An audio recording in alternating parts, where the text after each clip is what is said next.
Yeah, so a lot of this work at least came out of the social change collection that Jim has been curating. Is that what you say? And also from the November 2020, I think it was November 2020, PSU on how to launch a global research network. And so Jim and Lauren and myself have been picking up the question of what will it take to release large amounts of sustained human energy towards significant social, political, and cultural change over the next century. So, Michelle, could we share the board? And then, yeah. Now, some people have seen this, but this was our intent, the three of us. We had 4 aims there: to build the network, to begin, again, linking folks on particularly the research side of this, to excite and engage participants, to develop research capacity, and to align our efforts across this network that we have already, ICAs, TOPS, concerned individuals. So, yeah. And then these were the projects. Take on the what would it take question. So we're in the midst of that question. We're trying to make sure we tell ourselves it's okay if we don't know what we're doing. So it's emerging. So we'll see tonight how we do with that. But we've done a number of different things on that question, and I'll come back to that. And then review our ICA TOPS Plus theory and methods of change. Again, Jim's pulled together quite a summary of those methods of change. And so that's kind of a beginning there. The good work, documentation, and stories, the good, quote, good work that we're in the midst of. How do we document that? How do we share that across the network, more of what's happening? And then new cultural processes. How do we take the work of that we've done in cultural processes and practices, and how do we shine the light more on culture practices? What does it take to understand a culture? What does it take to shift a culture, take it into something new? So that's our intent as a group of people. Okay, and then this chart, which I don't know if we had exactly this chart the first time. I think it was, we've kind of cleaned it up one more time, rearranged it, and yeah, and grouped. So if you look at the pink ones, those have something to do with a new perspective, a focus, and leadership. And maybe, to borrow some old poetry, contextual re-education. Mm-hmm. Okay, and then the middle blue ones are restoration, the tools for healing and reconciliation. And we spent all last time just on that column. It has a lot of juice in it, a lot of unclarity. And then depth, develop creative ways to reach acceptance of what the real situation. How do we move through that with courage, with depth, with creative energy? And some old poetry on that is spiritual remotivation. And then the green one, solidarity, structures, and truth, is that might have something to do with structural reformulation. So one evening when Lauren and I were working on all this, getting ready for the top presentation, we talked about, well, maybe this is kind of like a palette, an artist palette. And you've got these different colors. And it's like when you going to create something, you know, maybe you've got a little bit of different colors you bring into it. And that was illuminated, I think, when Jim, at the end of the last 2, talked about which one of these areas, there's 32, were highlighted by our conversation. And what we have acknowledged is the conversations are real and deep. So, and are taking us better than watching TV. I don't know how good that is, but anyway. And this came out of 6 different forums we had. The first one being at that problem-solving unit. And we pulled together, a small group met and pulled together the different, what were there, 100, 200 pieces of data, Jim, that we pulled together? I think about 140. 140, okay. And so, Jim, anything else you want to say in terms of just the context of highlighting this?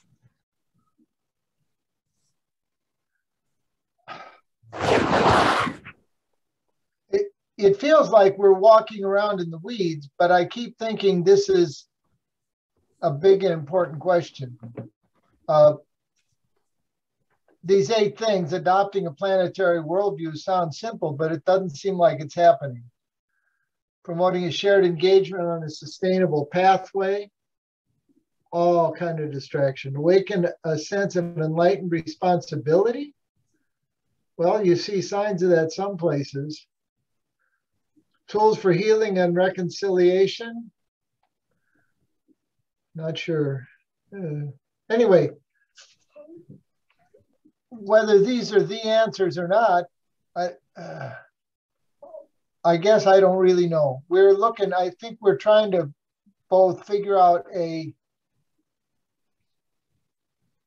well, like the page to the left said, we're trying to build a network, we're trying to develop a method, and we're trying to come up with answers. It occurred to me, one of the things we haven't done is ask ourselves the question, where do we have examples in our work of how to do these things? Mm-hmm.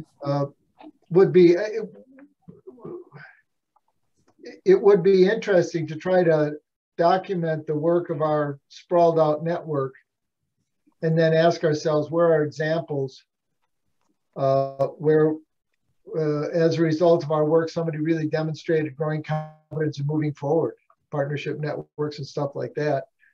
So these things could become grounded and more real. Mm-hmm. Mm-hmm. Anyway. Well, it might be one of the questions we bring tonight to this. And Pat, welcome. Thank you. Yep. Yes. I'm reading the documents and trying to catch up. Yes. Okay. Well, similar to that question is, where have you seen human energy being released? Maybe the last month, the last week, year. But what would be one example that you would point to where human energy has been released? Sustained human energy. Evelyn and I have been working with young leaders in Nepal. And I would at least say we're building towards that with our young leaders. And they are beginning to see themselves as ambassadors of the Sustainable Development Goals. And so that would be mine. So I'm going to ask each of us just to say one place that they see human energy being released or moving towards something. So, and what would that energy be? I think it's part of it's just the energy of youth, and seizing something and let's make this right. Let's the fairness of situations that is part of that. Okay, someone else, we can. The movie Summer of Soul has just appeared in the last few months, I suppose. Mm-hmm. It's a documentary about the Harlem Cultural Festival in the summer of 1967. The film that was made of that event all kinds of singers and groups and jazz, and was wonderful, you know, wonderful 60s African-American music.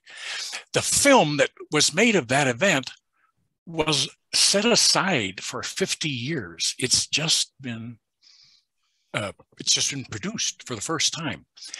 The energy that was released at that event 50 some years ago was tremendous. Huge crowd, largest ever in a park near Harlem. The energy that I believe is being released by viewing that film now is, I suspect, well, it's untold at this point because it's not been out for very long.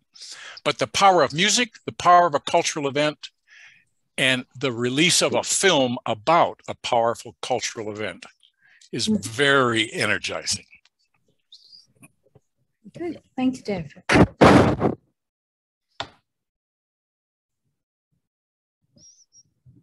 Well, a couple of days ago, Lon Levy, who's been connected, is a top practitioner in Paris and sort of tries to hold the ground for the ICA in France. And also is working in an organization trying to apply sociocracy, which is trying to come up with a different way for organizations to operate. Anyway, she sent a link over Facebook last week of an initiative to fund 100 companies to make them to turn business into the leading sector dealing with our crisis. And I'm putting it's a great little video. I'm putting it in the chat. Okay, great. Welcome, Sunny. We're looking at the question of where have you seen sustained human development being released or activated in the last whatever time. You can pull from the past. You can do the last week. Pat? Thank you. I thought I would share this because a large portion of it is due to the support that I felt from this group and from Larry and Evelyn more, in the sense that I just last week had a session with the volunteers and staff of an MP's office, the MP of Petaling Jaya, those of you who know Malaysia. Oh, and yeah. Yes, and yeah, they were government for 2 years and then they got lost after the Sheraton move, so they are now opposition. And elections are due within the year probably, so you know the whole political dynamic is in chaos actually in Malaysia. And this group were very discouraged. They had turnover in the office and they have brand new staff, new also in the sense of just graduated, you know, with their political science degree and their social science degree, and they are interested in working with Maria, who is the MP. But she has a team of about 40 volunteers from her NGO background. So she was very active in civil society. And then when she stood as an independent, all these groups rallied around her and she won this great big seat in Malaysia that is the sort of a model of Malaysia in terms of its demographics and its rural urban distribution and everything. So it's a plum seat actually, but she's been holding it and holding onto it with the skin of her teeth. So she invited us to come in and see if we could help put her office in order. That was her request. And when we went in, we realized that it was not her office, it was the whole team, you know, include these 40 volunteers or something. And so I was actually quite taken aback by it. I was interested, but I was very frankly a bit scared. And so I went to Larry, you know, what do I do about this? You know, and we and I had a colleague, Andal, who was with us. So we kind of sat with it and dreamt about it and talked about it and tried a few things earlier. But we had that face-to-face meeting last week. And I'm pleased to say that the group has got over some of its hurdles since then. You know, they are more together. The sort of factions have come together.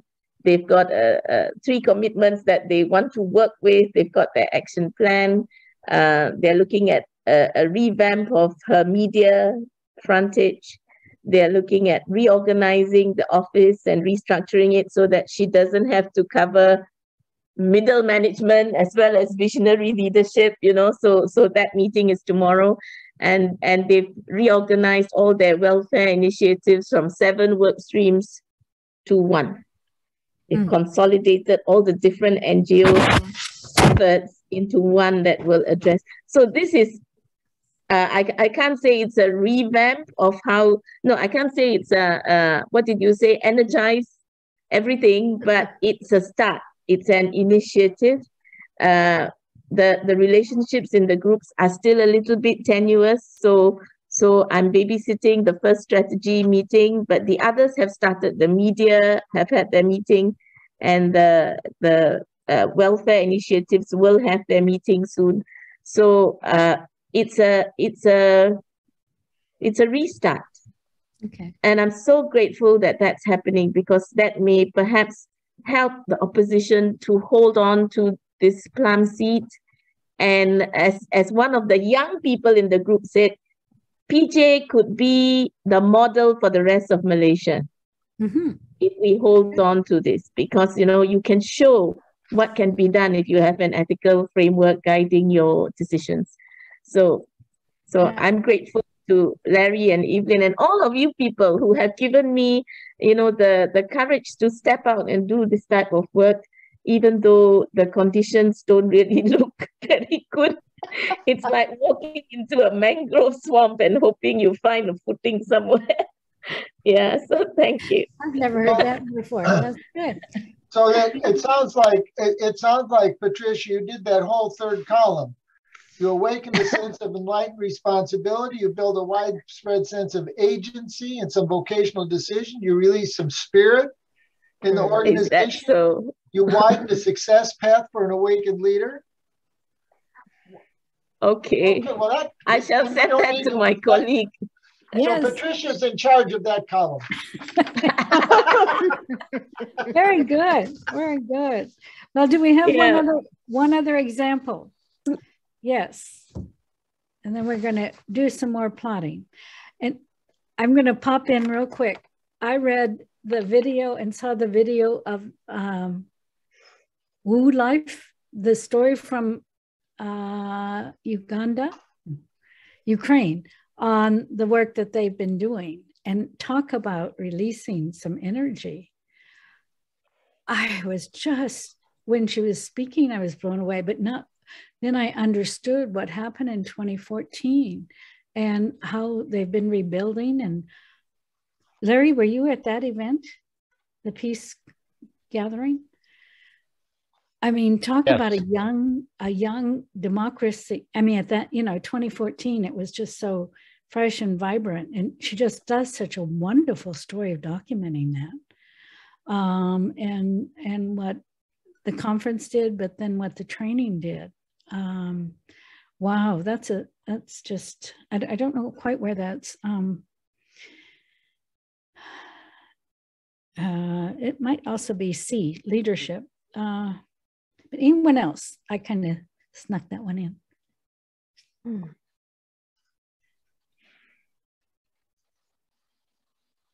Okay, well, let's, yes, Michelle. Lately I observed that Chinese people slowed down in some patterns. Before the COVID, everyone was rushed.